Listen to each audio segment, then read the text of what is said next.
No, I listen to it all the time. I tell all my friends to smack it raw.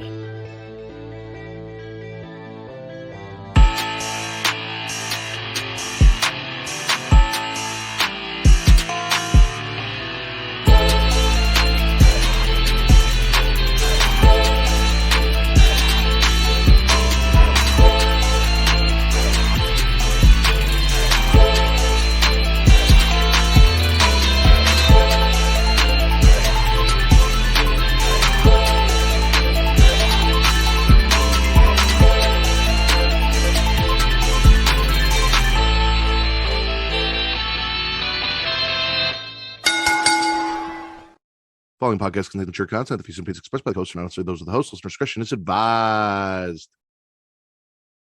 Oh, ladies and gentlemen, welcome to the number one wrestling podcast on Pornhub, or if you're on TikTok, Cornhub, because I can't say that. The Smackin It Raw Podcast. I am your host, the patron saint of podcasting, the Warden Mad Ritter, and I am here with my co-host today. She is host of the She Elite Showcase, Inside the Mind of, In the Crowd, and currently, I believe, tied with Vince for the race for Pornhub Poppy right now. Will is over in Florida enjoying the Royal Rumble, so he can't be here for that. But you officially tied Vince in the race for Pornhub Poppy. Miss Katie Kinzy, baby. What up? And for the very first time from the Heel Face Pod, ladies and gentlemen, on Twitter, he is Vince is gone, which is apropos because Vince is not here this week. It is Steve. Steve, how you doing, man? Hi. Hey, what's up, guys? How you doing? Thanks for having me. This is hilarious. I love it. Love it, man. Can't wait to talk about tonight. Everything's gone on tonight. And of course, all this whole week has been just ridiculous. So glad to be here. Hold on a second. TC just put something in the chat that I need to look up. Okay, yeah. You do that. Please. Hey, can you throw your intro back on so I can... Listen, you don't know this, but we can see you. You can't see us. So while me and Katie do a little dance every intro, we also love watching the guests dance because they don't know we're watching them. So I got to see the little bit of I got to see you got me cool. We watch everyone every time.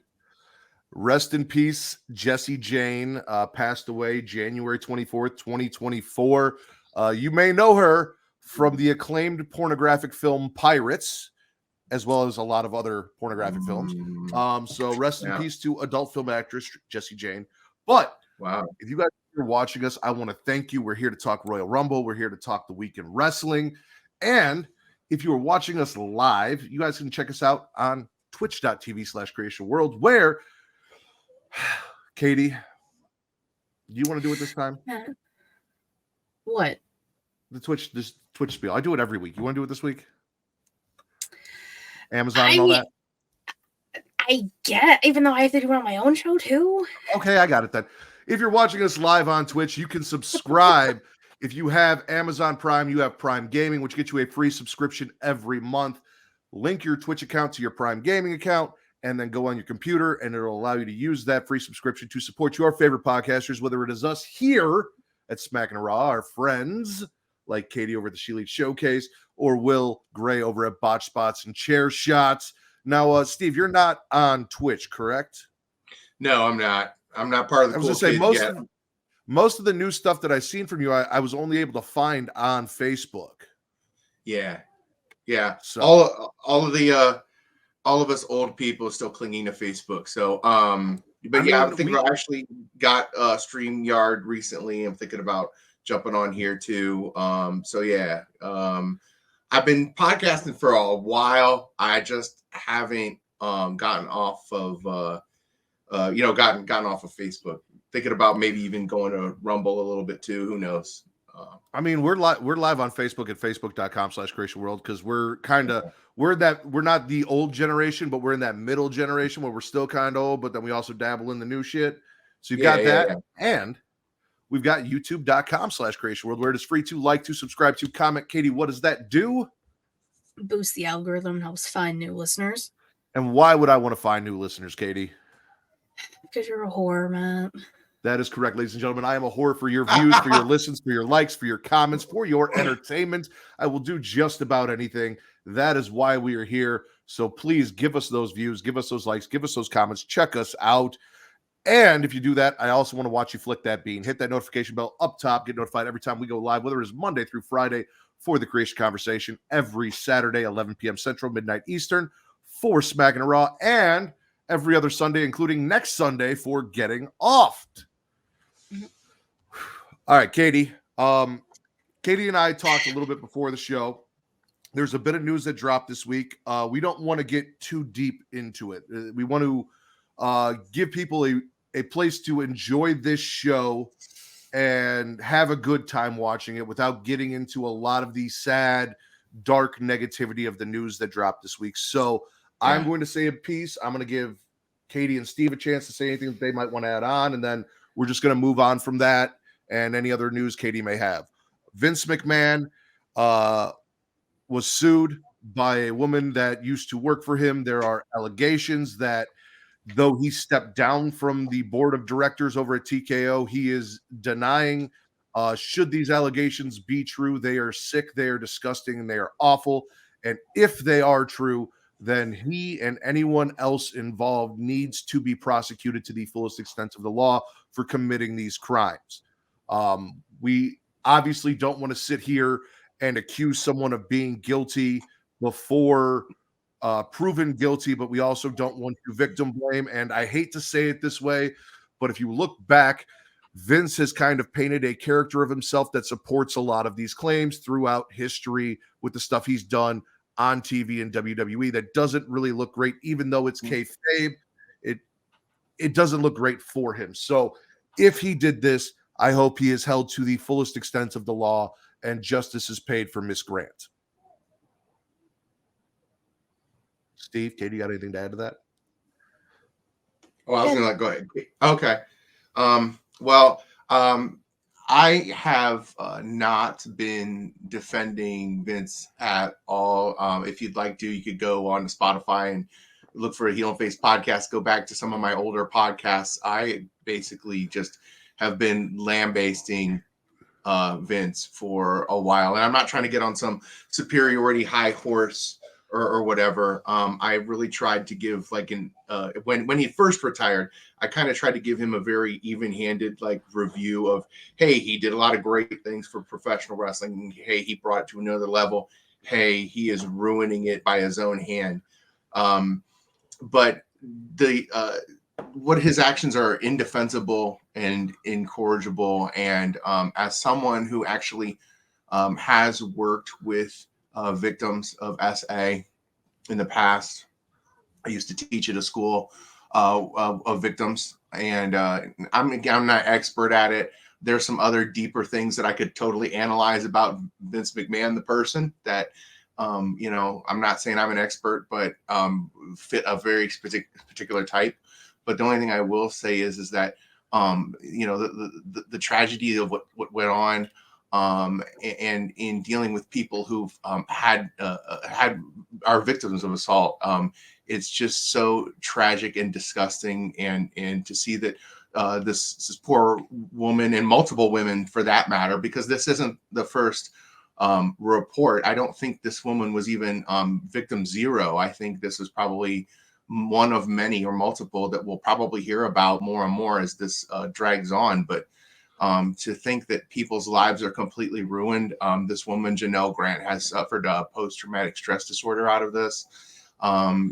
It's very disgusting. And I'm shaking kind of thinking about it right now, just the whole ruination of someone's life and how little regard Vince McMahon has for human life in that respect. So it's just a horrid tragedy, and it's just, bringing down the value of his own company too, really hurting things that he's created. Really, I think kind of Lance Storm said it best, that I don't know if you guys saw what he posted on his Instagram or not. But how Vince looked down his nose at professional wrestling, and how professional wrestling is looking down their nose at him. Correct. And to the point you were making, it was something that I meant to mention is it as a fan of something like WWE, when you see these things, and Katie, you'll be able to relate to this. It sucks when somebody creates something that you love and they turn out to be kind of a shitty person.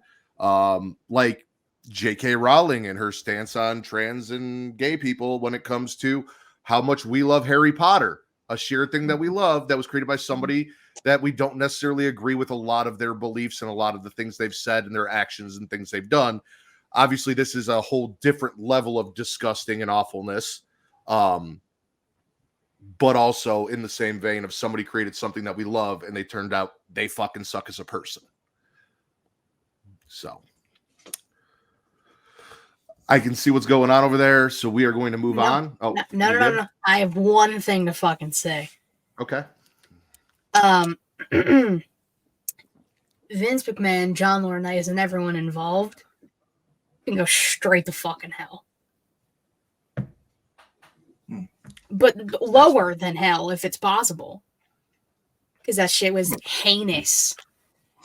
Inhumane bullshit that I fucking read. Jail. Under the jail in hell. There we go.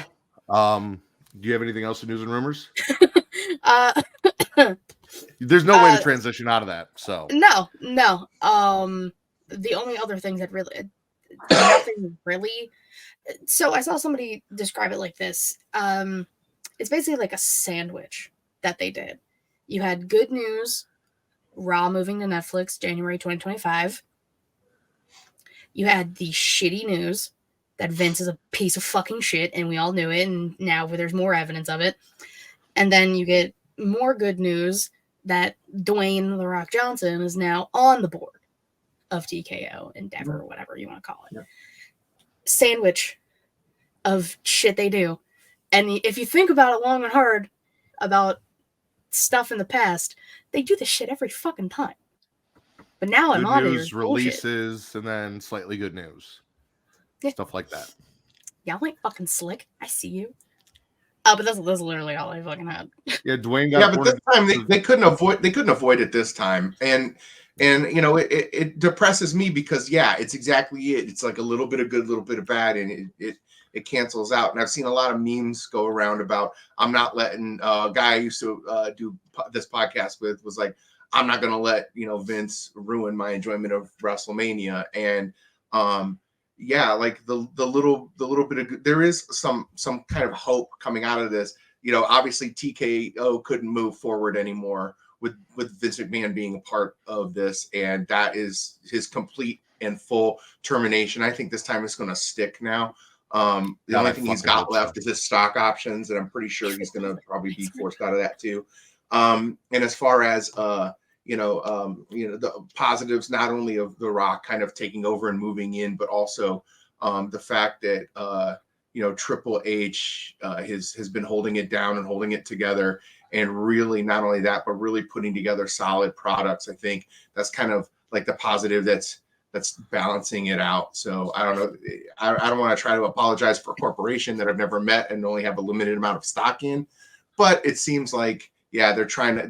They can't avoid it. They got to go to it, or else there's nothing left, or else they're going to have a dark cloud going over their most important fiscal season of their year. And that is, I mean, looking at the situation as fans, that sucks, but that's obviously like the least concern with everything else that's going on. But I am of the same. I grew up loving this. I love it for the people on screen entertaining me, not necessarily the man behind the curtain, the Wizard of Oz, if you will, who's evil and vindictive and terrible. So I plan to continue to watch and support those wrestlers who had nothing to do with this, who were on TV, who need to make a living, who have brought me endless hours of enjoyment and entertainment, including tonight with the Royal Rumble. Just like I continue to watch and read Harry Potter books, despite the fact that J.K. Rowling is a piece of shit, because they bring me joy and entertainment, and I love the world somebody that I don't agree with created. It's a thing. It happens. I mean, what kind of car do you drive? Just out of curiosity, what kind of car do you guys drive? Okay. Me too. You do? Yeah. I mean, a lot of us drive Fords, but don't go looking up Henry Ford's history Yeah, no, either. do not. So, I mean, no. Yeah. I agree. With all that said, it is time to get into the main part of the show. We'll bang out a few spits or swallows. We'll go for, I don't know, like 40 minutes. And then I feel like we all are really excited to talk about what happened at the Rumble. So we'll give the Rumble a good amount of time for us to like dive into everything that happened. And because I know I'm excited about who won the Royal Rumble in both matches. Made me very happy because I yelled at Vince on the show last week about it. And then I was right. So I was here. yeah, that was a whole thing that happened. I put it on TikTok. Steve, it is your first time here, so I'm going to lead you off. Steve, spit or swallow. So, just the week in general, right? Yep. So like, I'm going to spit out, and it's become kind of a theme. Just Tony Khan being on his phone and being off his phone. And thank God you didn't hear a lot other than Collision tonight. And I'm definitely going to spit out Mercedes Moné being on. Did anybody really pay attention? I don't know. Maybe somebody back there, maybe somebody in the audience was kind of had two TVs on at the same time. I don't know. The whole the AEW fans in general. I hope I'm not pissing off some of your fans here, but just like, oh yeah, like Okada's gonna be here tonight, and Mercedes Moné is gonna be here tonight, and MJF's gonna resign tonight. Hold on. Was Mercedes and Okada on Collision tonight? No, that's just what I've been hearing. That's all Okay. people have been spitting out. That's all people have been saying. And I'm just like, okay, come on now. Like, you're just like the overcompensation, the overcoping of what could have possibly happened. And so I did a little bit of trolling tonight, of course. But I mean, I don't think they showed up. I don't know if they did or not. That's what I'm asking everybody out there. And they didn't. Yeah. See, there you go. And you're spitting Tony and the fans trying to hype up Collision over the Royal Rumble because of pettiness. I'm with you on that. Yeah. And I will definitely swallow the returns tonight. I don't want to get too much into the Royal Rumble. I'll swallow the returns tonight. I think some of the returns were we'll really save that and we'll talk about that when we get into our Smash and Pass segment. Yep. You know what? Let's focus. I'm going to focus on NXT and Dynamite mostly. And then, so I'm going to swallow the Deonna Purrazzo, Tony Storm sit down with Renee on the stage. They did the whole black and white split screen where Deonna was in color and Tony was in black and white, which I thought was a really cool live TV effect. Tony says that there's so much more about Deonna to shame than just her body, which was a wild line. Deonna says, I don't want this version of Tony. I want the old Tony, the one that I came up with, the one that I trained with. She lifts her dress up and show her pant leg up and shows the tattoo, and they show the matching tattoos that they have. They both throw their shoes at each other. Deonna grabs Tony's arm. Mariah saves her. Luther gets kicked in the jaw for just being there, which fair. That whole literally, honestly, that is literally the only thing I wrote down from Dynamite that I swallowed was the Deonna Tony segment. So, because Tony's my favorite thing on Dynamite. I know, and because it is the best thing. Also, fuck Bully Ray for being like, I need backstory on the tattoo. They fucking said everything. They were friends. They trained together. They wrestled together. They were. Tony was living on fucking Deonna's floor. What more do you fucking need? And see, I'm one of those people where when it comes to AEW, generally, I'm like, I could use more. Like we talked about my feelings about House of Black and how I need more from House, right? Yes. Generally on that side. I don't need a 15-minute promo vignette of Deonna telling the story of them getting the tattoos together and what it meant and like cuts of somebody doing that like, in there. Yeah, no. Deonna explained it. Bully Ray's dumb. I agree. The biggest heel outside of any major wrestling promotion cuts a X promo. I mean, Bully Ray, and it's no secret, Bully Ray also put out a tweet, or Bubba, or what do you want to call him, a week ago about how they've been dominant. And then you guys know about the whole beef he got in with Max Caster, right? About tag teaming, right? I saw stuff about Max Caster saying shit about Bully Ray coming into his locker room and shit like that. Yeah, because fuck Bully Ray, I'm Team Max Caster. And then of course Bully Ray with the I think I don't know if he ended it or I don't want to say ethered because I'm not cool enough, but like he ended it with CM Punk was right. So he's also mentioned that maybe he and Devon have one final run, and the only promotion they haven't won tag belts in is AEW. So no, I mean, right? No, I agree with you. No. No. No, I didn't tweet it. Don't yell at me. Oh She's no, yelling no, at me because I'm kind of on the side of like, no. they've held him everywhere else. Like, anyway, I don't give a fuck. No. Plus, also, like, I don't ever want to see this match, but it would be hilarious in 2024 to have Edge and Christian, the Hardy Boys, and the Dudley Boys all in the same promotion again. It really would. So, no, I can because only two of them can actually wrestle. It's Edge and Christian. Yeah, I know. Matt Hardy may or may not be getting WWE universe, like the cloud forming over top of them, descending upon them with derision of, oh my gosh, Tony's actually booking TLC matches from 25 years ago. So, no, not a good idea. That would be hilarious to me. I love to watch World Burn, so. TC thriving off negativity. In just most of the time, TC likes to thrive off my negativity, so a lot of times I don't agree with what he wants because he wants to see me lose my shit. But when it's everyone else and it's shit that I don't care about, like if the Dudley Boys won tag team titles in AEW, yeah, okay. But I'm with Katie, Team Max Caster, Team Bang Bang Scissor Gang all day long. Katie, spit or swallow? I'm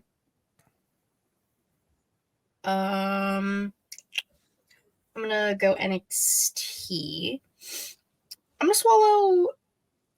Not only is Ava Raine the youngest general manager in history, shout out, we got a William Regal sighting. Finally, he was allowed on TV. He said, "Ava, if you need anything, hit me up. Let me know. As long as she brings him back around like Survivor Series time, there's a certain phrase he needs to shout into a microphone. I love that for Ava. Honestly, she's basically been the general manager. Now she just has the title. And women in power. Let's fucking go. Also, the fact that The Rock took a seat at the TKO board and then all of a sudden his daughter got a promotion. The next day. Like, GM position. Listen, as a child who's benefited from nepotism, I'm all for it, Ava. I get it. It's good. Do your thing. Nepo babies. You got any more spits or swallows, Steve? Anything off the top of your head from this week that you enjoyed or didn't? Just one more. There was so I was just I know again was something that I want to tease, we'll get into just probably in a couple minutes anyway, but TNA like kind of emerging from the shadows of everything that's going on behind the scenes or whatever in AEW, in the complete implosion of Vince McMahon and cocaine spots at NWA. TNA is really stepping up, and I had written off TNA years ago.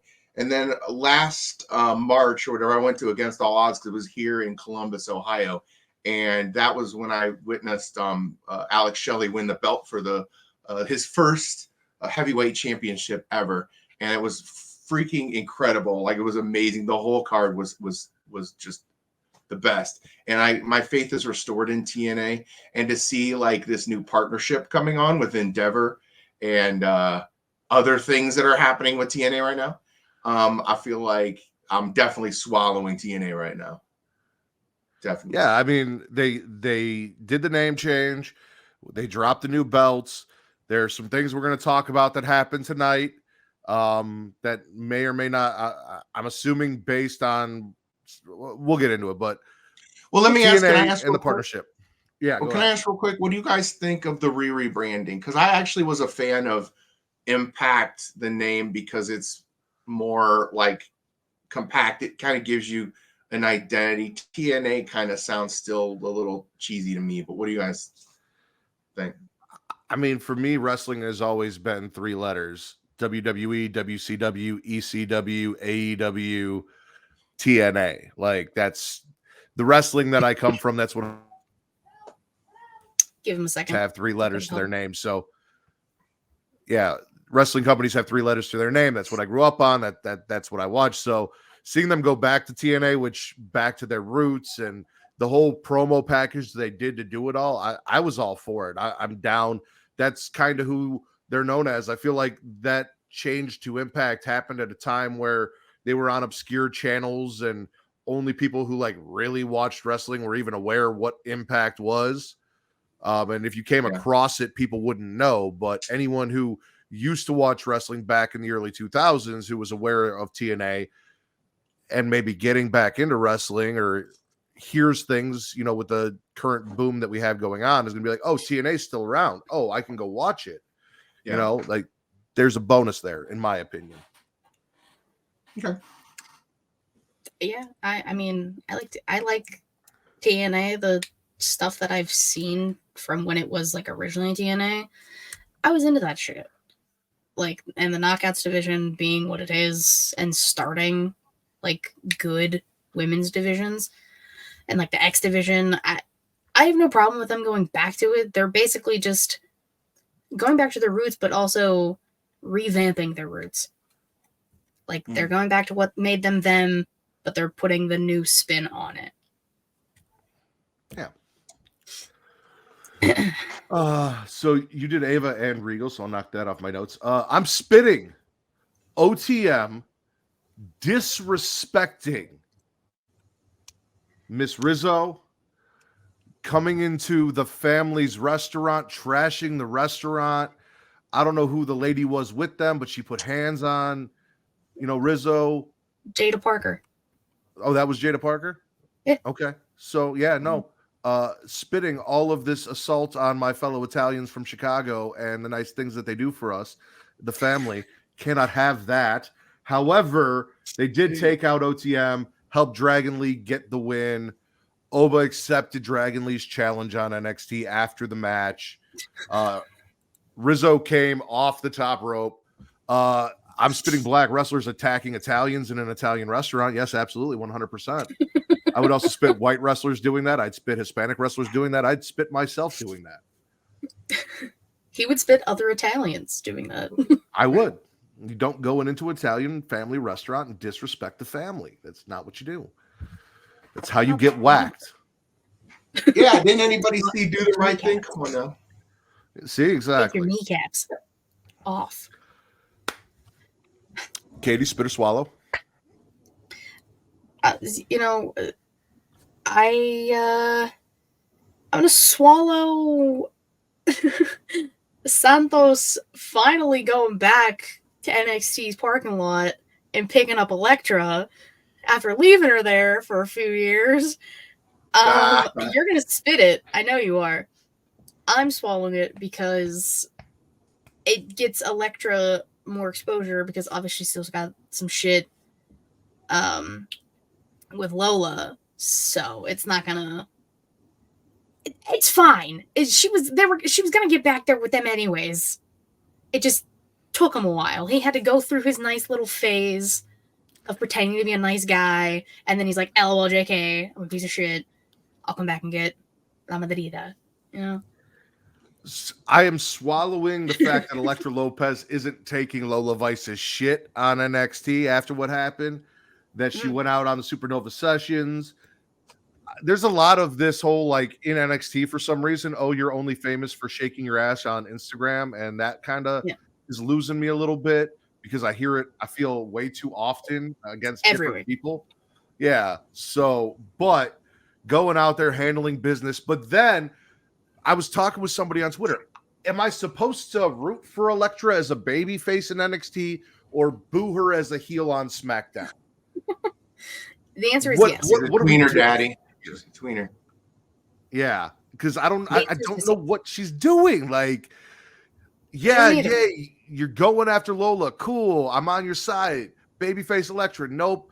I'm just gonna pretend like Santos didn't abandon me. Which I know you can relate to. And gonna go back and pretend like nothing happened, and I'm gonna attack Zelina, and I'm gonna join Paquete de Lobos, and we're gonna hang out. It's called Stockholm syndrome, basically. No, spit that. It's fine. Just let it happen. I'm gonna spit the demise of Chase U. It just struck me as really sad, and I know that it's time has kind of come. And they did it was a really sweet job they did with it. I was not a fan of Thea Hale morphing into Toxic Attraction .2, but it was working, man. It was working. It was fun. I really honestly thought they were going to try to do something with them versus Team Gulak or whatever, and that never really came to fruition. Definitely spin that. That just kind of broke my heart there. And Thea Hale's one of my favorites on NXT right now, but it just kind of soured me because she's not the weird kind of super into it. You know what I mean? Well, Steve, hi, Dad Hat. I'm glad you're in the car with Will and Alan Tommy checking us out, watching us. We did enjoy the Rumble. We're getting to it very soon. We didn't get an answer as to what JC Jane had gotten all those women together for, did we? No, I don't think so. We have a week. We're gonna find out on Tuesday. Before you say demise of Chase U, let's hold out for that calendar that they went and shot and sold and all the money they made to save Chase U. It might not be over yet because Katie and I have a theory that JC Jane got together all the girls of Chase U, did a calendar photo shoot, sold the calendars, raised a shit ton of money, and JC's gonna save Chase U. Yeah, because Andre Chase said they had a week.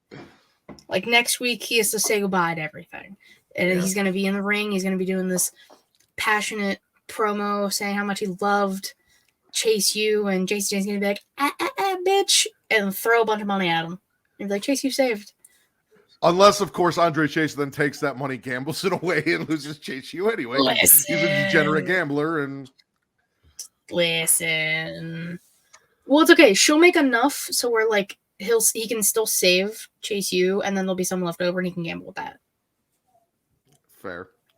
Yeah. We did that.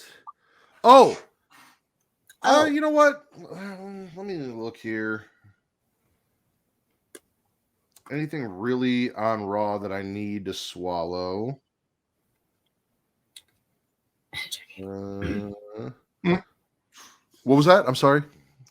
Oh, Chad Gable and Ivar. Well, that you can swallow that. I'm gonna make this. I got two more, so we'll do two more rounds and then we'll get into the Royal Rumble. The bingo tumbler for the Royal Rumble was back on SmackDown, and I am crediting what I am dubbing the greatest GM in recent SmackDown history, since that's the thing we do now is we just say recent history, so that way it can just be a thing and we can not discredit anyone from the past, like longest reigning champion in recent history, that sort of thing. Greatest SmackDown GM in recent history, Nick Aldis, who not only has been doing his best to instill a brand split, despite the fact that Adam Pearce doesn't give a fuck about that. He brought back the SmackDown Tumbler. He brought Ava Raine up to let her learn from somebody who actually knows what the fuck they're doing. The Royal Rumble Tumbler has been one of my favorite things throughout the years for the moments and everything. including R-Truth coming in and doing the Royal Rumble Tumbler thing, watching the disappointment on Bailey's face for the number that she got, the interaction between Legado and the Almighty Prophets, because I'm not calling them the Pride. Yeah. The Almighty Prophets, and just everything we get from the Tumbler. The fact that it wasn't on Raw was a little disappointing, but like Adam Pearce sucks as a GM, so I get it. It is what it is. They also didn't make it like a huge spectacle. They only like went to it a few times. It wasn't like it used to be. But it was still here, and it's a start, Yeah. Katie. That's what I'm saying. Like that's why we didn't get it on Raw. Like it was just a little like, hey, remember this thing? So it's next year. It'll be a whole thing, both shows, maybe all 3 shows. Fuck around a little bit with NXT. Everyone gets a Royal Rumble tumbler. I'm with you, Katie. Spit or swallow. I'm gonna swallow the War Dogs. Gable and Ivar was fun, but like Braun Breaker is so fucking funny. I'll get to Braun later. I'll bark later for Braun, but it's fun. He's funny to me, but like it's crazy to see the fun shit he's doing in NXT, and then what happened tonight. Like I love it because he's still in NXT for what? For what reason? Put his ass up on the main roster. Tonight showed that. He's still in NXT because he does a fucking spear like everyone else in the main roster, and he hasn't figured out his fucking finisher yet. That's why. He has other moves he does, just the spears. I'm not letting that go. Do you I see need how him to stop fucking spearing. fast he goes? Oh, That's why he 23 does the miles spear. per hour, which I call Yeah. bullshit on. Listen, I ain't saying that number, but like just looking at him. If he was that fast, he'd still be fullback for the Ravens. He's not that. I mean, I'm not hating on him, but He is like, fast. there's I no will way. say he is fast. Yeah. However, Fast as fuck, boy. I knew that was coming. But they're like, they clocked him in at 23 miles per hour. I'm like, bullshit. Bullshit. Honestly, it's plausible. Man, fast as fuck. You got another one, Steve, or I was going to I was gonna swallow like the rest of the Viking experience and the whole, I don't know, like I've always liked Sarah Logan, now Valhalla.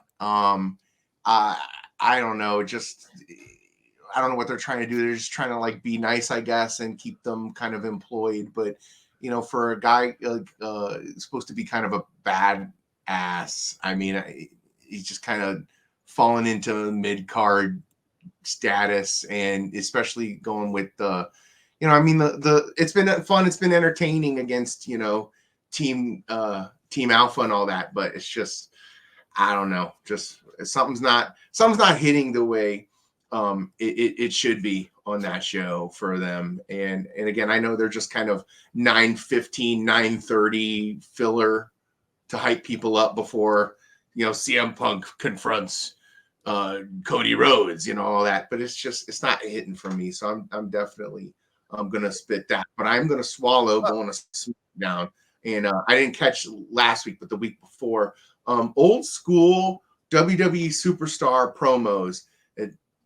Thank God. I shouldn't say that. I don't like when people lose their job per se, but Kevin Dunn, I'm not really crying in my pillow over it. Kevin Dunn with his goofy backstage invisible camera that they still do a little bit, but the old school WWE superstars style promos that I grew up on, and I'm sure you all grew up on, of Logan Paul going talking about Logan Paul just doing straight, like, no, he didn't even take a breath.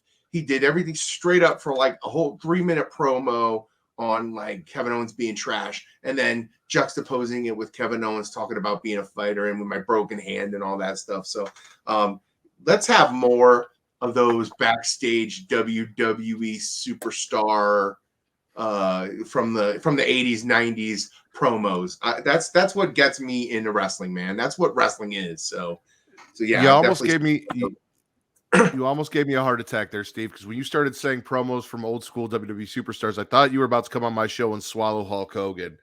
And we do not swallow Hulk Hogan around here. No.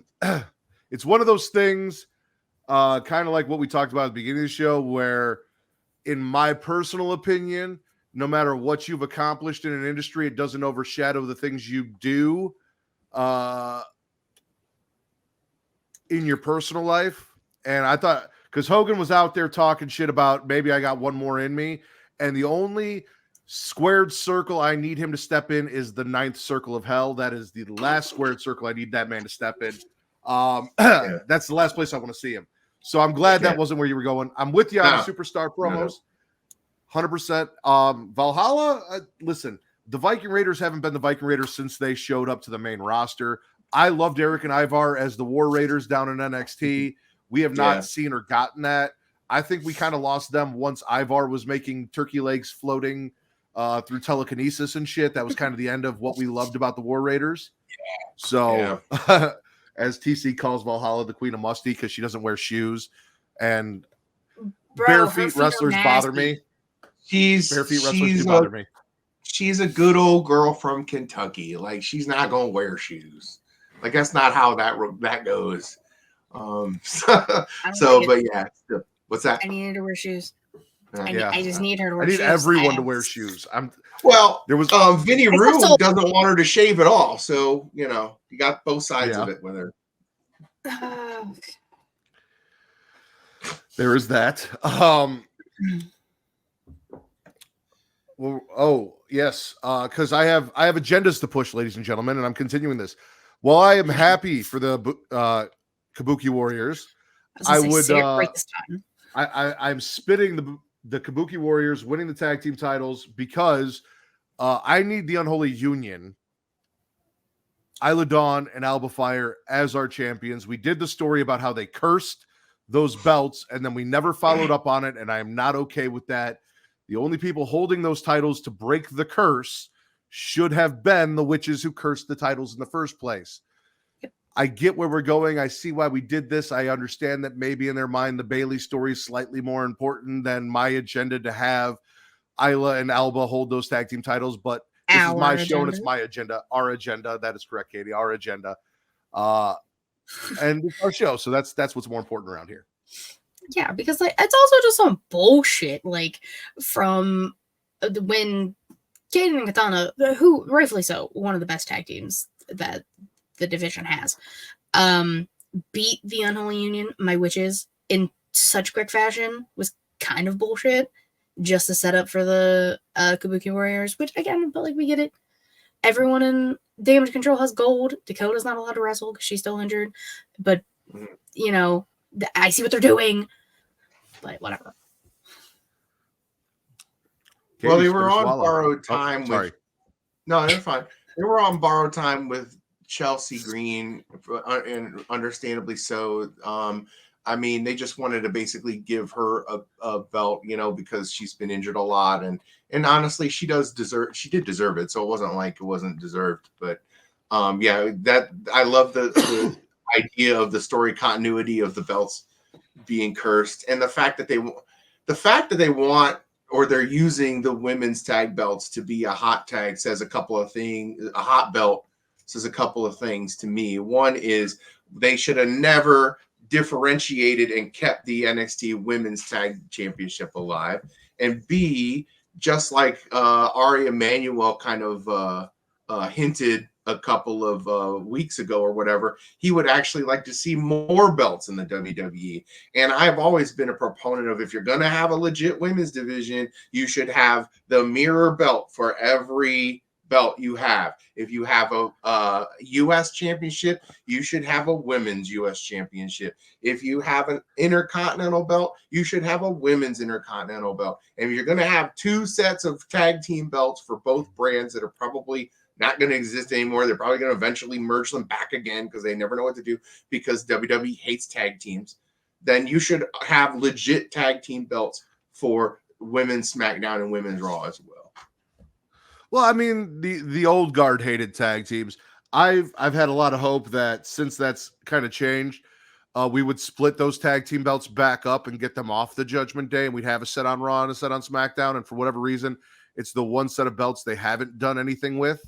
So that's kind of fucking annoying. We just haven't either merged them and made one set of tag titles or gotten rid of the split them up and sent one to SmackDown and one to Raw. So, but I'm with you. I would love to see more women's tag belts. When you say more belts in WWE, people get kind of, there's already so many, but if it's for the women's division and not just like more belts for more belts' sake to make this fair, I'm 100% with you on that. Can I go off for that on a second? Yeah. I'm sorry if I'm derailing the show first time on. I'm just glad that Katie drives moved me crazy when people say, "What's that?" I'm just glad I saw Katie move because I thought she was frozen there for a second and we lost her. She was very still. When people say that there's too many belts in name the belts in the WWE right now. You got the Universal, which they played around, it broke apart and merged back together. It fired the Forge of Moria and all that. The big gold belt they bring back whenever it's convenient for them. Okay. You got the two belts that they're treating as one now because they don't trust the other tag teams in the big league. You got the IC, you got the US. You just retired the 24/7 365 I-95 Euro Intercontinental Championship. And I don't know why. You could have turned that into the streaming belt. That would have been brilliant. But no, we don't do that. You've got all the NXT belts. Too many. How many people are on this roster? There's not enough belts.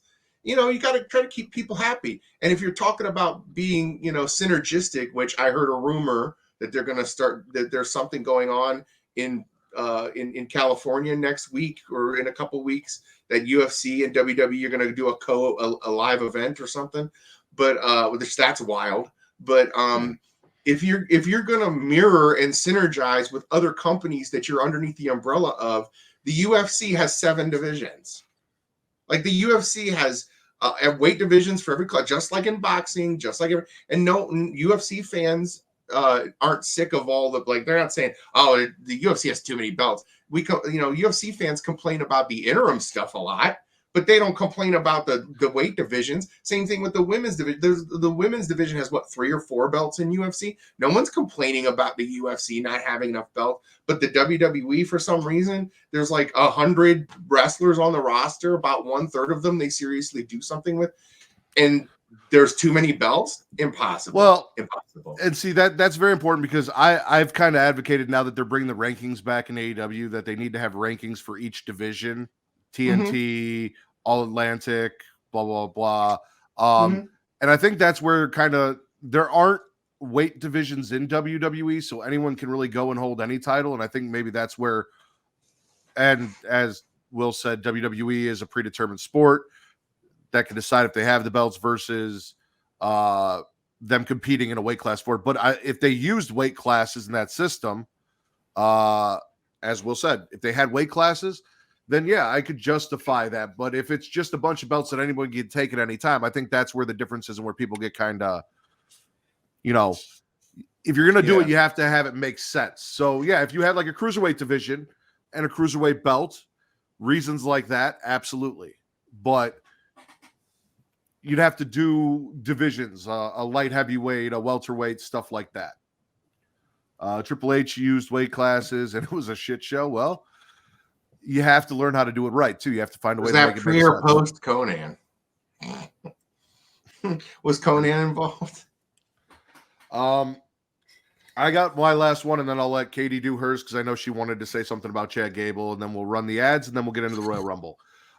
Just because I have to do this, I'm swallowing the fact that Karrion Kross has so much faith in his relationship that he allowed Scarlett to go face to face with Bobby Lashley, because we know what happened when Rusev did that and how that ended for Rusev, which another marriage that may or may not be over. I'm not sure. She posted something on Instagram where she was talking about how she's running the Jericho cruise and also said, what would you say if I told you I was single?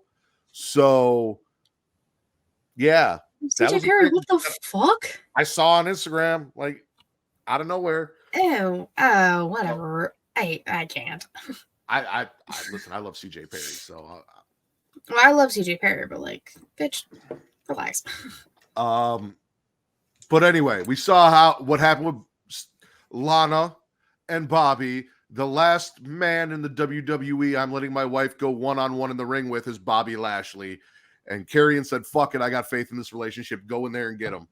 So props to Karrion for that. Plus, I really, outside of the logo on the shirt, I do like the Final Testament as a group and what they're doing. So yeah, the logo sucks. It's too plain. It's plain as fuck. It's dumb. Katie, would you like to talk about Chad now? Yeah, because Chad Gable is a fucking star. Give this man everything, all the things. I know we're not at the Rumble. Why the fuck was Chad Gable not in the Royal Rumble? Trips, we're gonna have some words. Paul, I got some words for you later. But no, Chad Gable, Ivar, hell of a match. I do like the fact that since Eric did get hurt and is still going to be on the shelf for quite some time, that Ivar has kind of morphed into a single star and helped promote big meaty men slapping meat, and Biggie wants a big meaty man invitational eventually, just like all the meaty men. Big meaty men could be a weight class, and you could have a big meaty man belt. I could compete for the big meaty man belt. I'm just saying. I but I respect Chad Gable with all my heart and soul. So listen, as I said on Twitter, I would like to now, when talked about personally, when people are describing me, I would like to be referred to as a whole lot of meat. I can't stand you. I'm just saying. I will not be calling you that. So I forgot that the Peacock isn't running on the background, so the WWE is just rolling through. And while you said big meaty men, they just showed a picture of Derek Lewis doing the DX chop after his win a couple years ago. So nice. There's another big meaty man that could be part of these. I guess doing the DX chop could be considered slapping meat. I guess you could call that slapping meat. Yep, you could. You could. I'm sorry. Out. Okay. Fair enough. All right, ladies and gentlemen. Now stop it because his balls do get hot. So I'm the other white meat. You're really Ladies and gentlemen, now is the part of the show where I'd like to ask you to patreon.com/creationworld, where you guys get 3 shows for $1. You get Return to Wrestling, where Travis and I break down old school WCW. Latest episode was Great American Bash in 1998. For that same dollar, that $1, you get the entire back catalog of that show. Also, the entire catalog, including the newest episode, not nudist episode. It could be a nudist episode. You're going to have to go to Patreon and check it out. With your Multiverse with Travis and Mara. Right there. Multiverse with Travis and Mara, where they talk DC animated films. And tomorrow we are recording the 3rd episode of If You Have to Ask. And Mara and Bridget will be on that show with us. Nice. So 3 shows, $1. If you click that link, we have higher tiers. You support us, you get more, including this show ad-free. But if you're watching us live right now, we have sponsors. And Travis is here to tell you about those sponsors and what they can do for you. So please listen to this, pay attention, get some health insurance, take care of yourself. Travis will tell you more right now. Happening, y'all. I know we're having a lot of fun right now, but I actually want to talk to you about something very important: your health. You see, life is full of twists and turns, and that's why having the right health insurance matters. I want to make sure you have the coverage you need without breaking the bank, and that starts with speaking to me for absolutely no charge. Having health insurance isn't just about doctor visits, though. It's about living a healthier, happier life. Physical health and mental well-being go hand in hand, and that's why the plans I represent cover not just the physical, but the mental aspects of your health as well. And here's the deal. I'm very good at what I do. So not only can I find you the perfect plan, but I might even be able to get you one for free. That's right, free advice and a free plan. Your health is too important to compromise. So let's chat, find the right plan, and ensure your well-being. Just visit health.creationworld.com today to schedule a free consultation. The link is right here in the description. That's health.creationworld.com. Your health, your future.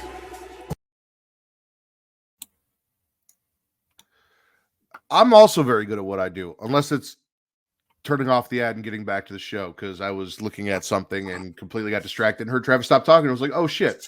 But we are back and we are talking the Royal Rumble. It is now officially time for us to smash or pass the Royal Rumble. We spit and swallow the week in wrestling. Now we're smash or passing the Royal Rumble. So the way this works is I'll mention a match. I'll go around the room. I'll ask smash or pass. Everyone smashes. We'll talk about the stuff that we love. Thank you, TC. You are correct. Every now and then we do. And also thank you, Devin, for the sub. We appreciate it. You know I love you. Love Devin. Appreciate it. One's up. We kicked off the show with the Women's Royal Rumble. I have a feeling from the talk we had at the beginning that this is going to be unanimous, but Katie, Women's Rumble, smash or pass? Smash. Why would it ever be a fucking pass? It is a smash for a multitude of reasons. Steve, smash or pass? Smash all the way, and not because of some of the talent in the ring. Total smash anyway, all around. I'm smashing this like Chelsea Green got smashed in the match. Oof. Poor Chelsea. Listen. Personally, I believe that this was the better of the two Rumbles tonight. For what I enjoy in a Royal Rumble, we had surprises, we had returns, we had debuts, we told stories. The right woman won, in my opinion, being Bayley, with a story going forward. Smash Jade and Bianca facing off. Smash Jade and Nia. Jade coming in and eliminating Nia. So for those of you who don't know, Naomi, Trinity Fatu, Naomi returned, and she returned with Naomi in her hair. So I'm assuming she returned to the WWE as Naomi, and she wasn't there as a TNA representative.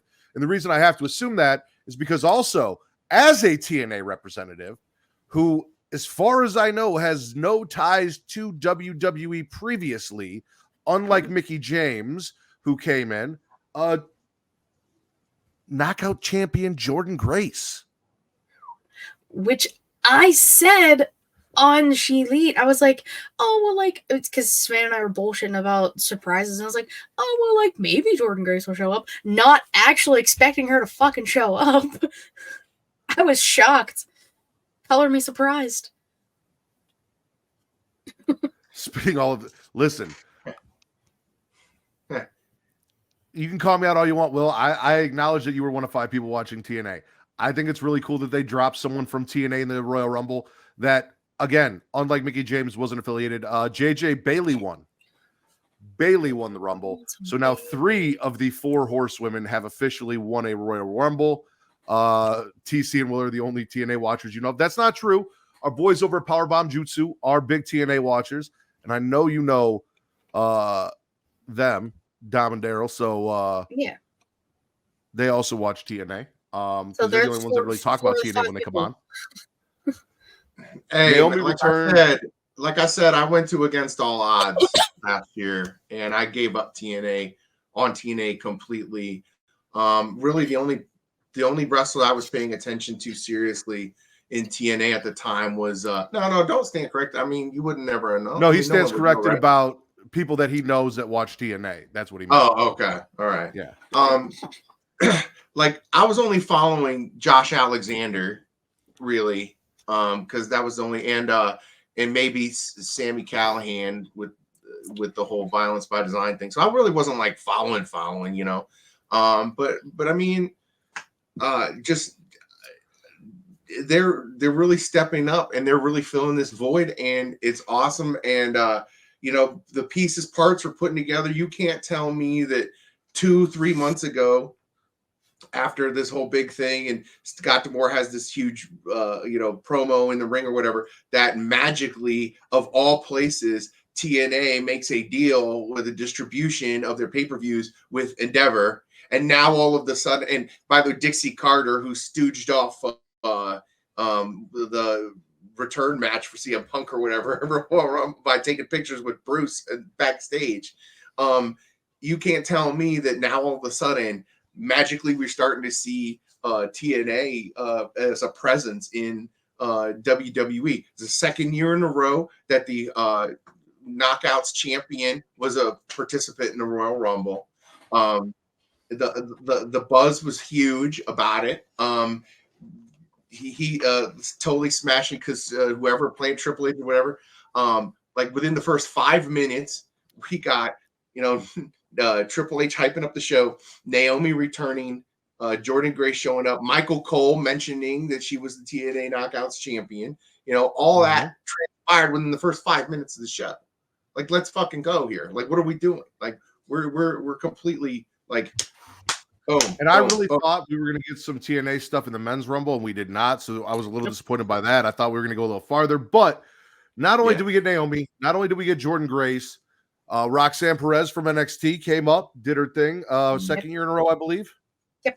Yeah, I think so. She came up last year. R-Truth entered the women's rumble, or at least attempted to, in place of. I thought it was the men's. Also, in place of Valhalla.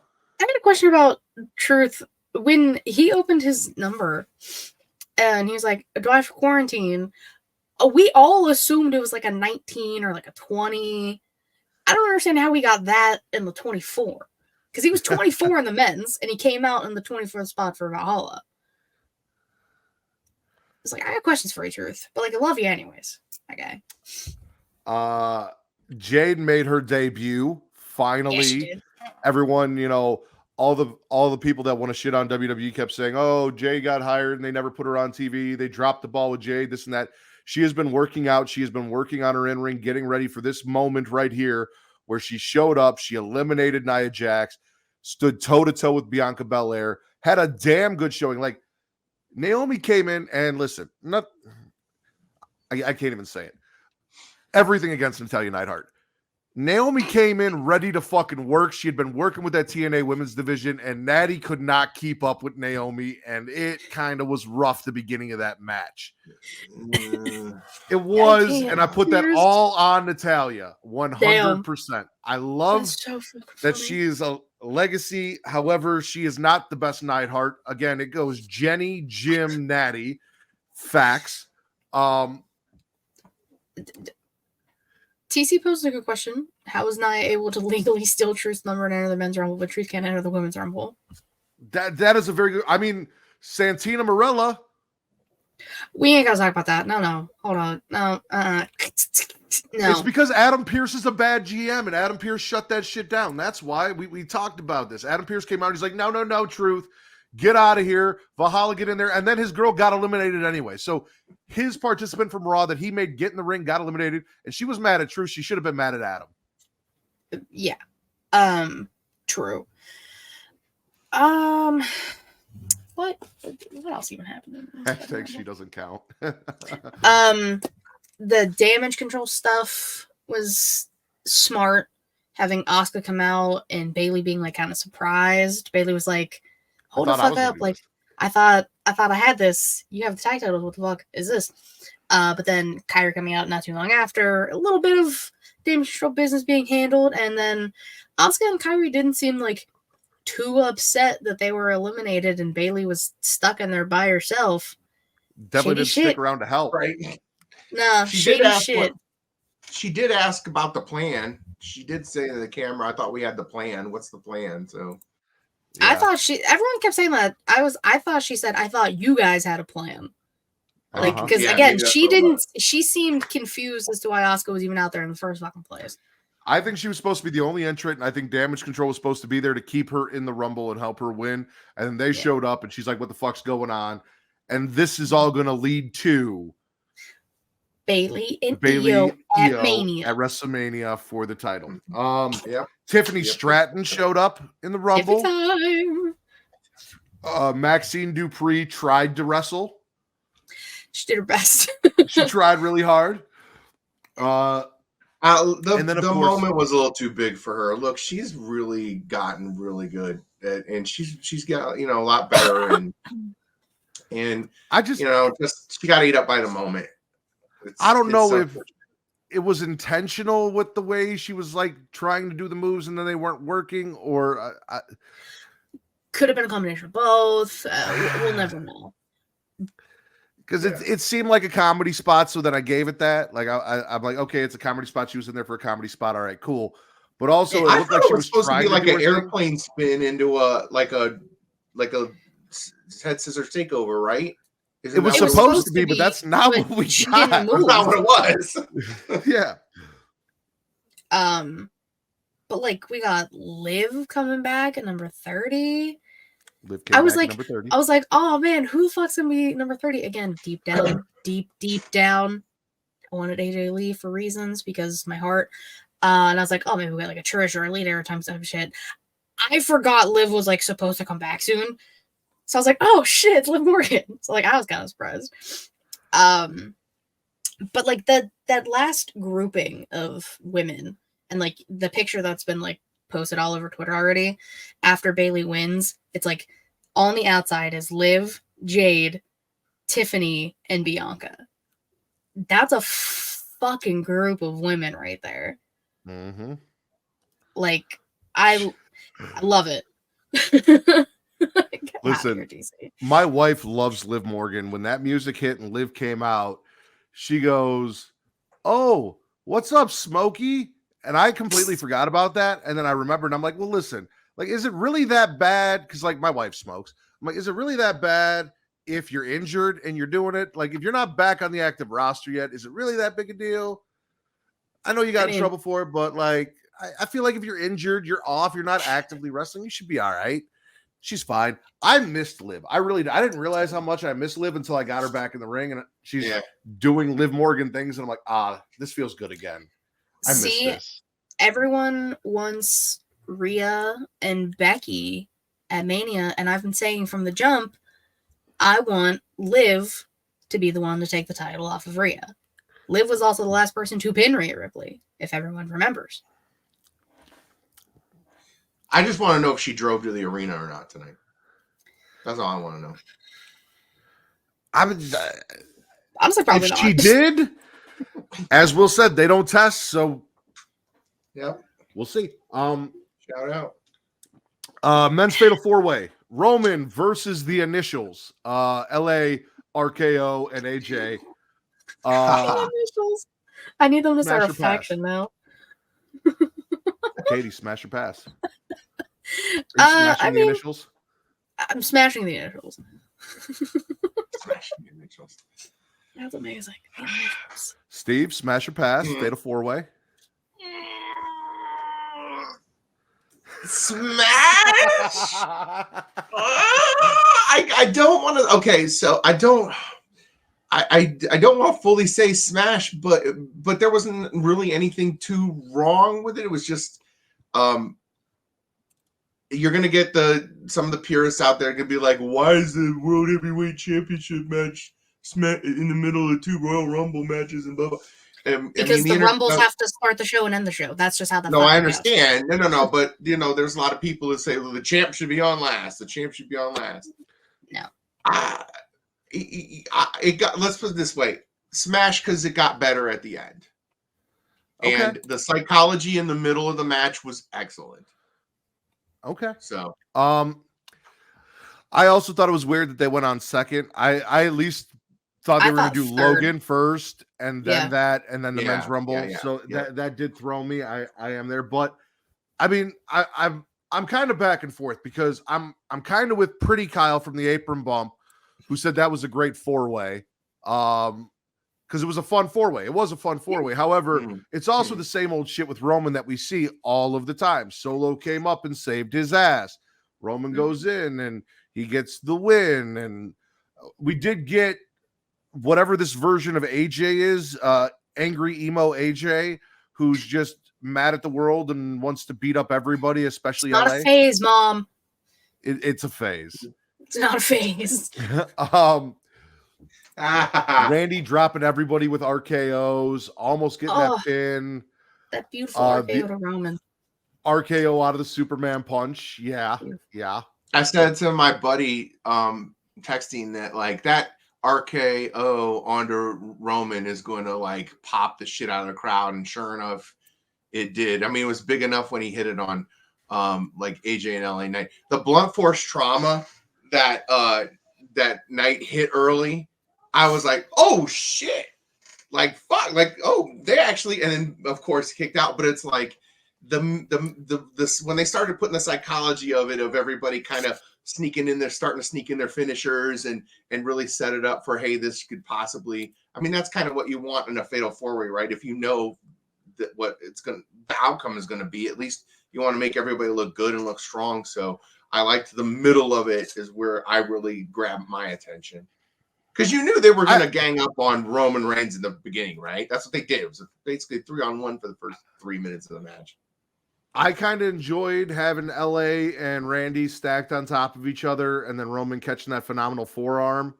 Because I'm like, they're really not gonna, they're not gonna do this. But also, he just hit him clean with the phenomenal forearm. Could they do this? Could AJ stack everyone? Also, poor Randy being on the fucking bottom. Like, sir, his back. Yeah, right. His back. He broke his back carrying Matt Riddle for months. Nah. And you're gonna have returned. 3 human beings on top of him? That's fucked up. This is how you treat that poor man. That's how about AJ stumbling backwards to break up the pin? That was pretty good. Yeah. Randy didn't eat the pin. Randall and Roman. I need one-on-one. I need it. We'll have to see if The Rock's going to get his match at Elimination Chamber, and we know we're coded. We have a promo sent to us from Botch Spots and Chair Shots, recorded after the fact, that I think legally we can play without getting in trouble. If it doesn't include his music, we should relatively be fine. Okay. You said legally. Confirm or... Well, because sometimes, like, if you put up anything... So... it has to be like a certain amount of time too. Hold on. So Travis told me anything WWE, just don't do it because it'll get us in trouble. Because for whatever reason, one of the I think it was Incarnate, they hit us with a strike for playing the Incarnate trailer on getting off. So he just cut that part out. Oh shit. Yeah. So we're okay. So then maybe very weird about shit. Yeah, maybe we won't. Okay. Maybe post show will play it. So if Travis has to cut it out, he just cuts it out of the post show, and then it won't. He's gonna be so mad at you. Stick around for the post show. We'll play it. But Botch Bots and Chair Shots, okay, he said they will attack us. So okay, I don't even think we should do a post show then. Like, okay, no, fine. But we do have a video that we will watch. The Black Nerdy News for Jake Cargill IG post. So okay, then we won't post it, but we do have a video that Will Gray sent us of a post-match promo from Cody Rhodes that maybe we'll just watch off stream, so we can hear and see what Cody had to say. But back to the Royal Rumble itself. I told Katie about this. So KO Logan Paul. I am not a Logan Paul. Listen, Logan Paul. Yeah, it happened. We don't need to talk about it, Katie. Logan Paul. I'm not the biggest Logan Paul fan. So I decided at this point to shave my head, trim my beard up, and go take a shower. I watched Logan Paul versus AJ in the shower because much like Baron Corbin, KO. Much like Baron Corbin, I like to think of men in the shower as well as I do my thing. So I watched the match, but I was shaving and getting ready for the podcast and all that because it was the one that I cared about the least. Katie, KO Logan Paul, smash or pass? I'm passing because I fucking hate Logan Paul. I'm not going to deny that he can go in the ring. I just don't like him, and he sucks on the mic, and he's a shitty human being. I agree. Okay, shitty human being got me. Yeah. Well, I'm smashing it. I'm a huge KO fan, by the way. Like one of my favorite wrestlers. I am too.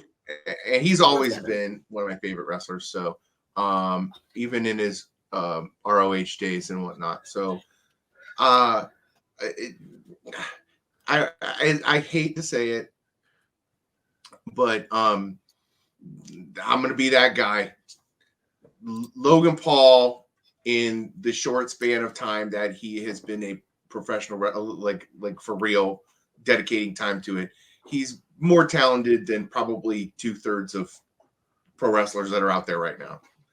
And the way he just handles himself in the ring, and even because I wanted to see something tonight.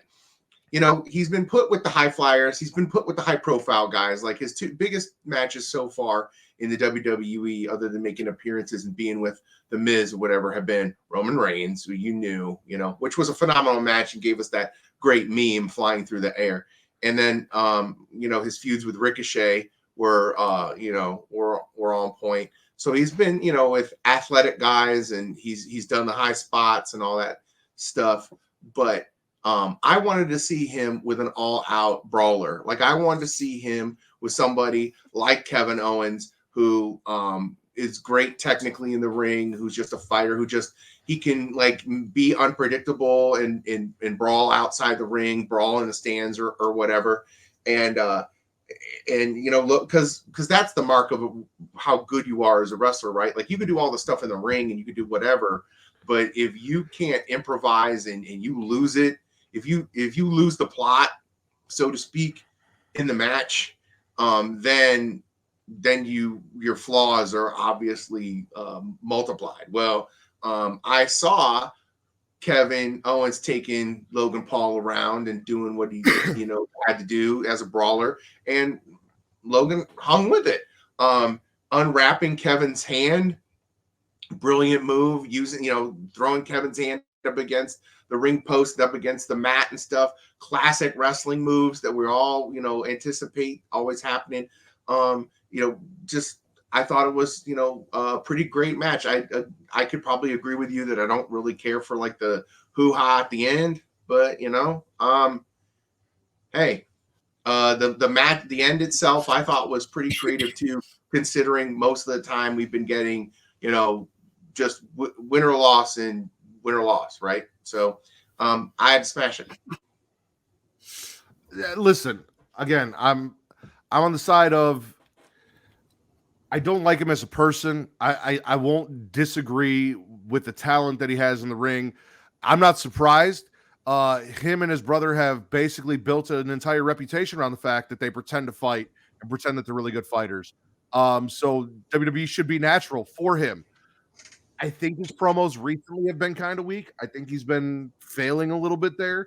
I agree with Katie on that. However, I did really enjoy after the fuck finish with KO getting disqualified, KO beating the shit out of him, putting him through the table.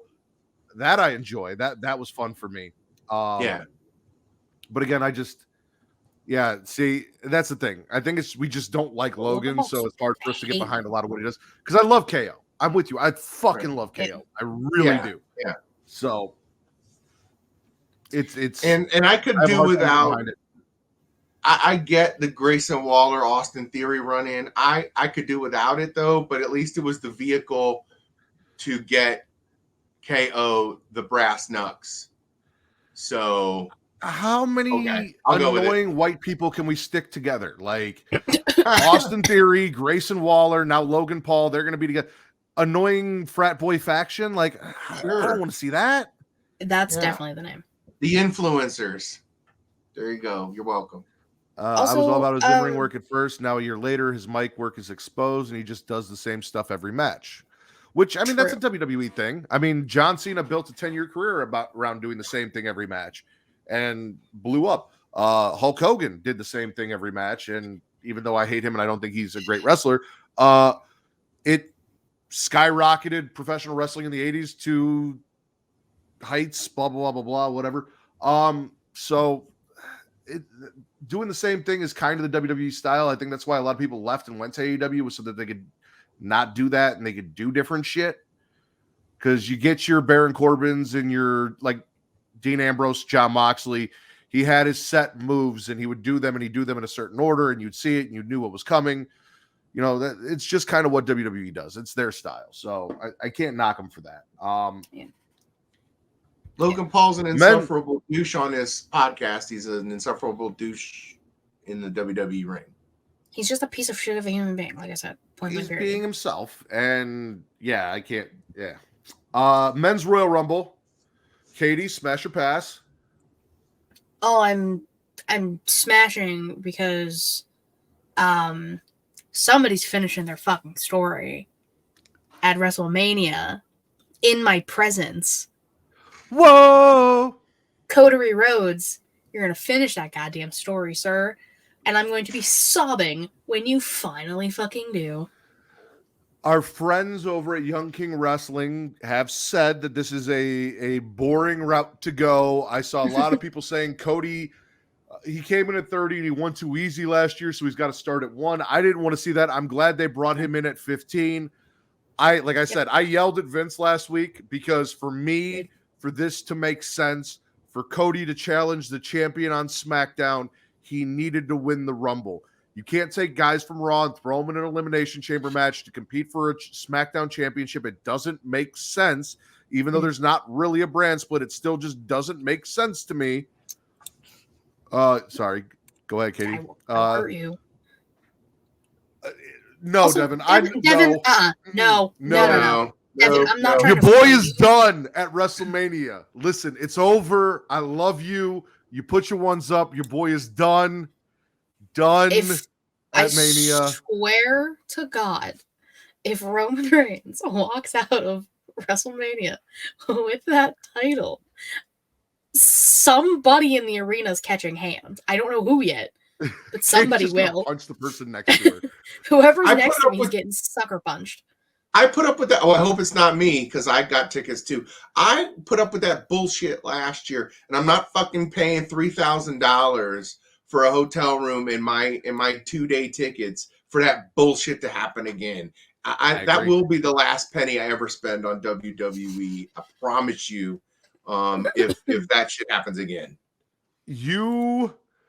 Listen, you may or may not get a Smackin' It Raw WrestleMania weekend. It depends on if Vince and Travis want to do it because Katie will be at WrestleMania. I will be in Tennessee with Will, and I don't think I can convince my wife to let me do my show from Will's house while she's watching my daughter No. on our vacation. So The answer is no. you will hear me on Twitter and you will see me on TikTok if Cody Rhodes fucking loses at WrestleMania, and it's not going to be a pretty sight.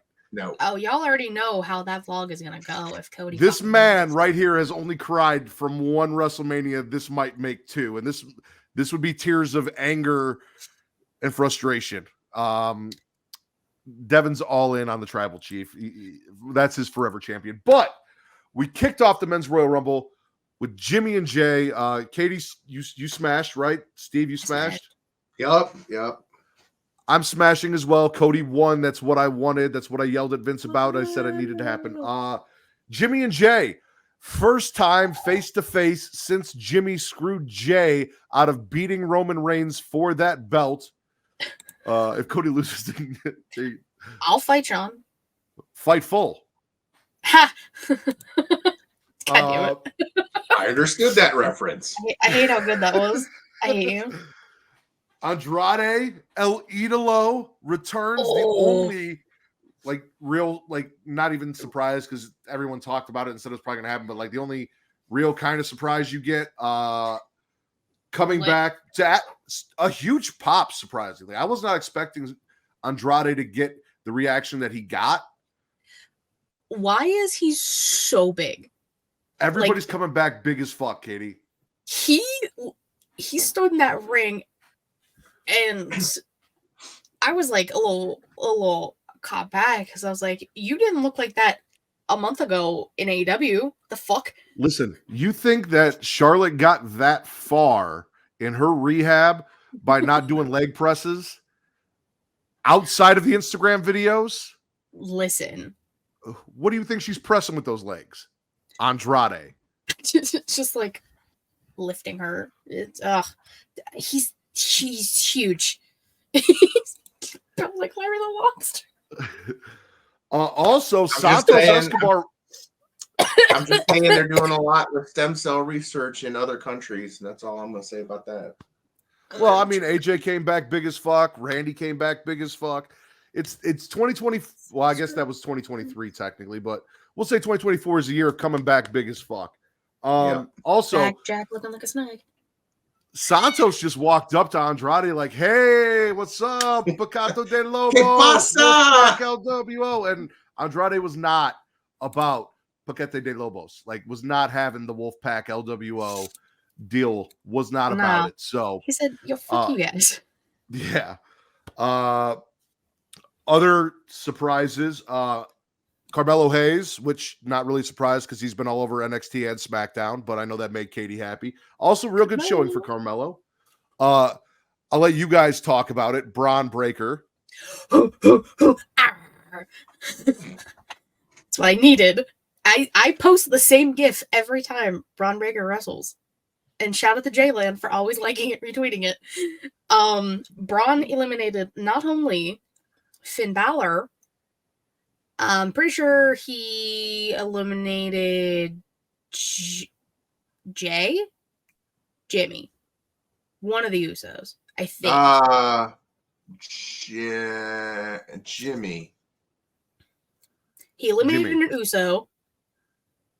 He was eliminating people left, fuck, right, and center. He eliminated Omos, I think. I don't know. The whole round was a blur. I think the WWE should eliminate him. What? But not whoa! He's not an Homo sapien. Huh. That man's huge. Pat McAfee said, "Fuck this, I'm out." Is that a human being? So here's the thing, right? So the numbers that I got in our Royal Rumble pool were 11 in the Women's Rumble, which happened to be Kairi Sane, which I unenthusiastically knew was not going to happen. Right. And then 22, which happened to be Pat McAfee.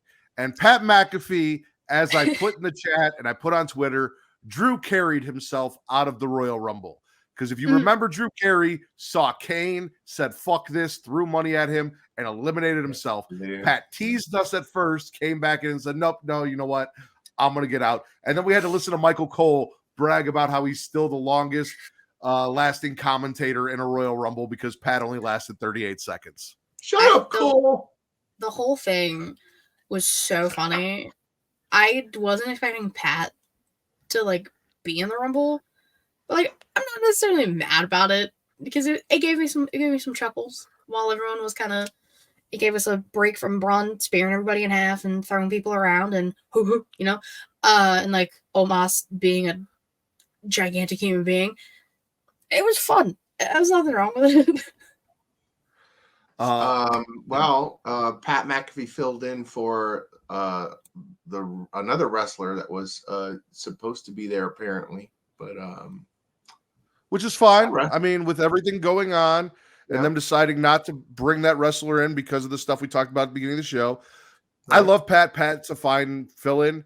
And if because of that we don't get that WrestleMania match between him and Walter, that it is what it is. Big Devin mentioned have a hell of a match anyways. Yeah. Devin mentioned it in the chat. R-Truth, again, coming out at 24 in the right Rumble this time, getting on, reaching in for the hot tag, getting the hot tag from Dominic Mysterio, being the reason that JD gets eliminated. Everything fucking R-Truth at the Royal Rumble. We love us some R-Truth around here. Oh, yeah. No, Devin, he didn't grab the tag rope, so I don't know. I don't think that was a legit tag. It also wasn't a fucking tag match. It wasn't a legit tag match, so, There's a lot of rules not played to. I will say, a little disappointed.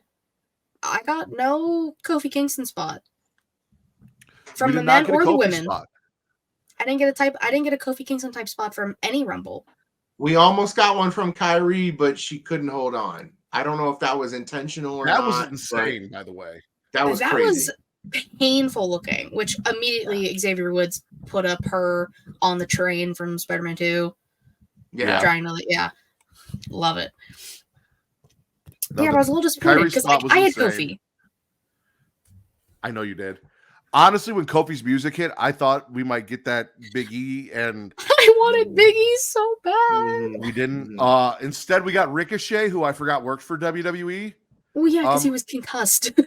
Until his music hit, and I was like, "Oh yeah, he's around. Cool, let's put him in there." And then number 30 was Sami Zayn.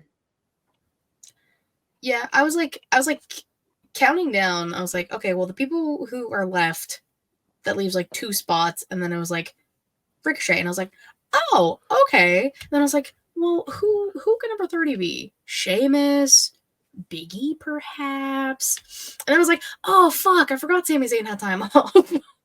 Yeah. No Kofi spot was for the best this year, Jesus said. He needed redemption from last time. Dude, the New Day has been injury prone as fuck. Maybe he's right. Maybe But we don't. And maybe it didn't even have to be Kofi. Could have been anybody. Like I usually like. Could have been Katana. Katana, Naomi. Yeah. Like I could have gotten one from the women. I got one from Kalani at the Battle Royal 2 weeks ago. We got down to about 8 people, and I called what the final 4 was going to be. I said the final 4 was going to be Walter, Gunther, Cody Rhodes, and CM Punk, and it was. And then we got down to 6, and I looked at Kate, and I'm like, all right, Damian Priest, and who else was in there? Was it Sammy was still in there? Damian Priest and Sammy. I'm like, they got to go. Yeah, and Drew. Yeah. Or yeah, Drew, Gunther, Cody, and Punk were the final 4. So final 6, Priest and Sammy were still in there, right? Yeah. I'm like, they got to go so we can get that final 4. I called that final 4. We got down to the final 2, which, I mean, based on the promo that we got on Monday, I couldn't have been happier. I looked at Kate, and I'm like, it's weird because, like, I need Cody to win, so I don't want to root against hometown boy CM Punk. But also, I'm looking at the American flag versus the Chicago flag, and I'm kind of having a hard time not rooting for that Chicago flag. We had CM Punk and Cody face off. Dusty asked Punk to look out for Cody. Punk said he's proud of Cody. At the Royal Rumble, he's going to have to break the promise that he kept to look out for Cody because it's, every man for himself, and he's going to win. Cody said, I want to be my own man. It doesn't need Punk to look out for him anymore. Punk wants to know if they can still be friends Sunday morning after everything's said and done. Which we know ain't going to fucking happen after that result. Phil? Punk said he was more of the American dream than Cody was, and Cody said, I'm more CM Punk than you are, because Punk said, my dad was blue collar like your dad's dad was. And Cody said, you cut that pipe bomb, but I lived it. You said the words and walked out. I have walked the walk and talked the talk. TC says Braun Breaker's apparently main roster official now, though they're not out of the Dusty Classic yet. No. So we'll see that after NXT. Right. They're in the finals at Vengeance Day. Punk compares Cody's story to Punk's story with The Rock, which I thought was very apropos because Dwayne showed up again right before the Royal Rumble. I was like, dude, if they do it twice, oh my God. There was a lot of good shit in that promo that led to these two facing off. And while I will say Punk did look a little gassed, he still did all of his shit. He wasn't slipping and botching. He was getting up. He was handling business. The back and forth was fantastic. When Punk started talking shit, I knew it was over. I was like, he said, I didn't wait 10 years to lose to Dusty's kid. You should have been talking shit. Oh, you fucked up. You shouldn't have been talking shit, Phil. But I needed Cody to win, and Cody won. Well, it was essentially two baby faces going at it at the end. So Punk did what you kind of supposed to do and turned heel in 2.3 seconds flat. And then that's when you knew that Cody Rhodes was going to win. If I'm being genuinely honest, it came down to those final 2, and there are many spots I was like, oh, fuck, Phil's going to win. Damn it. I'm going to have to hear people talk about this all the time. People. And Cody Rhodes pulled off the back-to-back. Hasn't been done in years. Many a year. And I audibly said, no fucking way, to myself out loud when Cody won. Right. And it was, I've never been happier. we've talked about this many a time on the podcast. There was a point in AEW where Cody was there, and both Katie and I were not huge fans of Cody in AEW. Towards the end of his run, right as CM Punk was coming in, we both kind of turned around on Cody right there at the end of AEW, and then he came over to WWE, and he completely won us over. Tore his titty. Tore his titty. Mm-hmm. We have been riding this Cody train from that point on. You guys weren't impressed that he solved racism? Yeah, see, that was about the point where we were like, I was like, you had me in the first half. Brandy was causing some issues in there too with the open mic night bitch shit, which I also found entertaining, but a little cringy. But we've been riding that Cody train, and I couldn't be more happy for Cody to be the first person since Stone Cold Steve Austin to go back-to-back in Royal Rumbles, to go on to WrestleMania.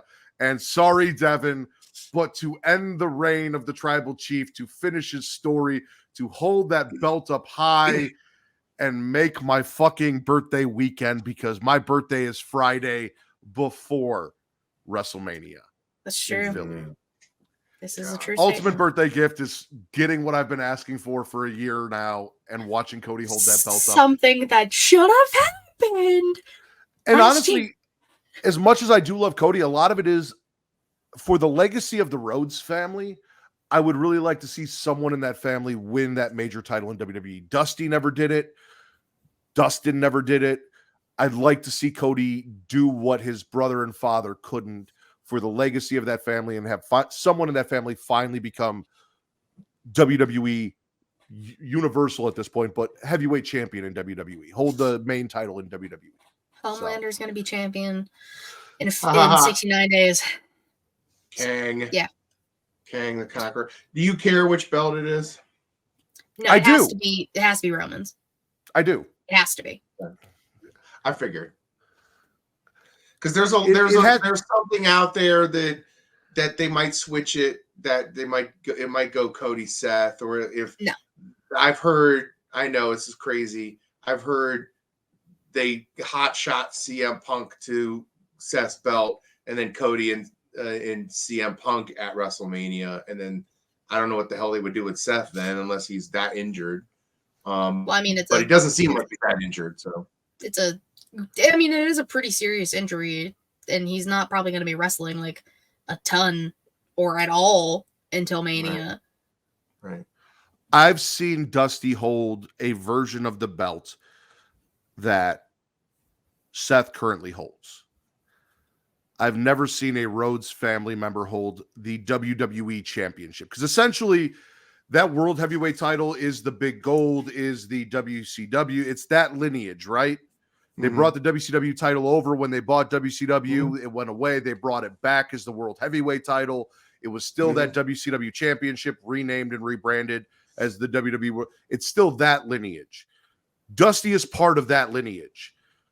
I need him to do the thing he's never done, no one in that family's ever done, and win what is theoretically the lineage of the WWE Championship. Yeah. So, that makes sense. To me, it matters. I'll be happy to watch Cody be a champion, a heavyweight champion in WWE, and hold the belt up regardless. I wouldn't hate seeing Cody versus CM Punk one-on-one for that title. I would. He's already said he's not interested in wrestling Seth, so unless that's the route they went, I wouldn't see a point in it. I could see them getting to that with the tension between them and the promos and everything, and CM Punk egging Cody on and forcing his hand essentially and stuff like that. But I personally think it needs to be Roman. I get the idea that the Rock match is the money match, and that's what people want to see outside of wrestling fans. I don't even want to see Dwayne and Roman. I want to see Roman and Solo.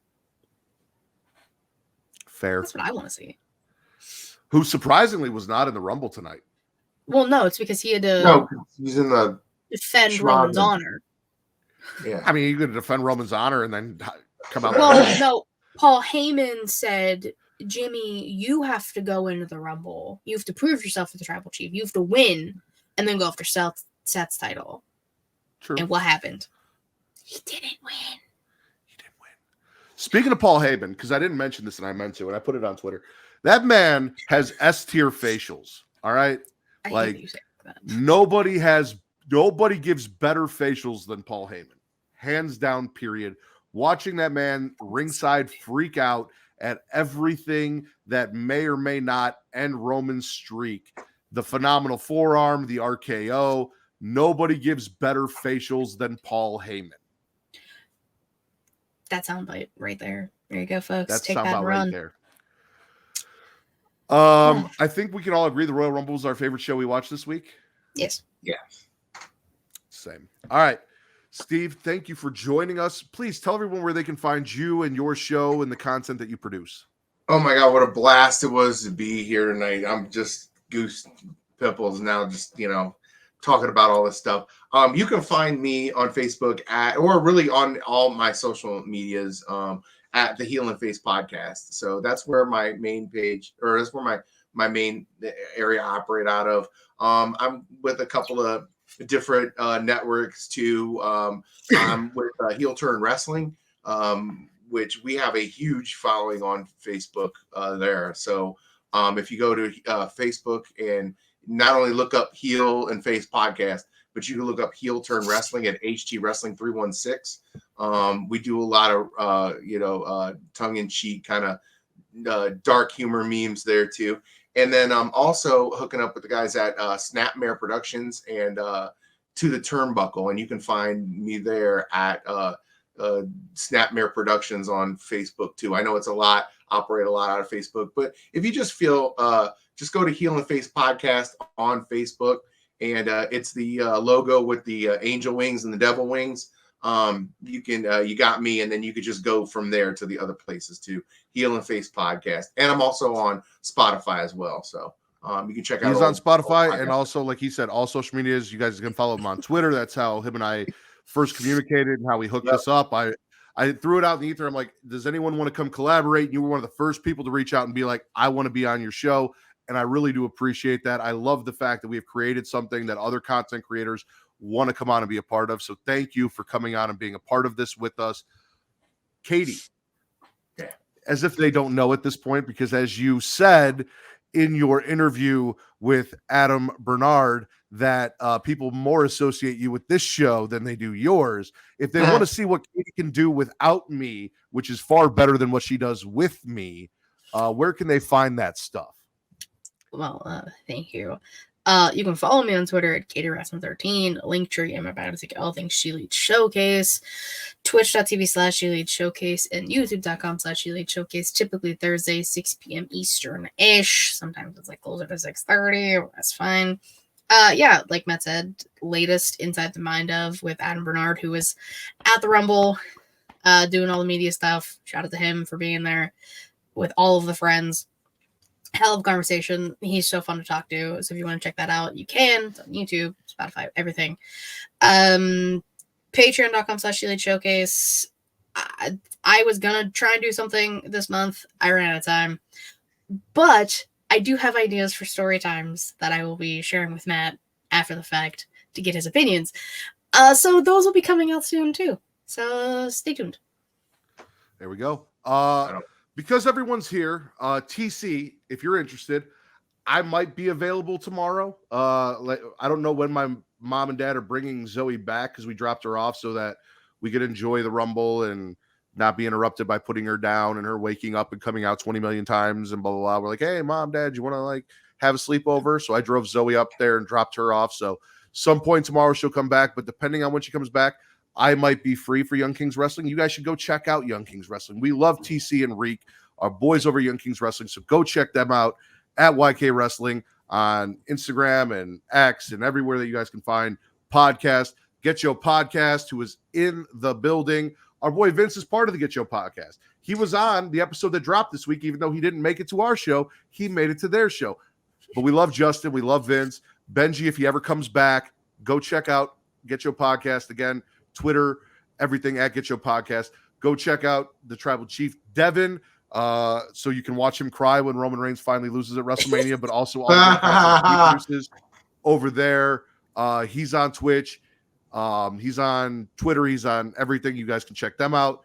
Tim King, Floor Slapper Sports. Go check them out as well at Floor Slapper Sports. who else? Botch Spots and Chair Shots. Our boys, Jaxbo and Will, and the boss bitch herself, Allison. Everything that they do, and then Off the Top Media, who is associated with them over at Rivet City Radio. Go check out everything they do. Who else was here? Bridget was here. That's Creation World. Everything it's Creation World, ITSCREATIA World. Yeah, go check out all of our friends and all of the awesome content that they produce. Dad Hat Wrestling, who was riding with Will, watching us. He does great stuff. World Championship Wreckage with Will. Go check that out as well.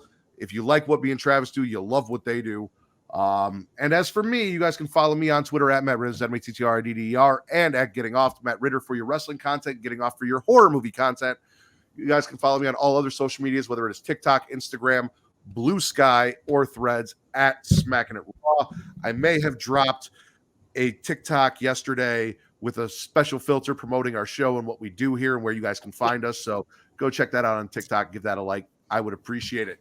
For Miss Katie Kinzy Baby and Steve of the Heel and Face Pod, I am the patron saint of podcasting, the Warden Matt Ritter, and this has been your #1 wrestling podcast on Pornhub.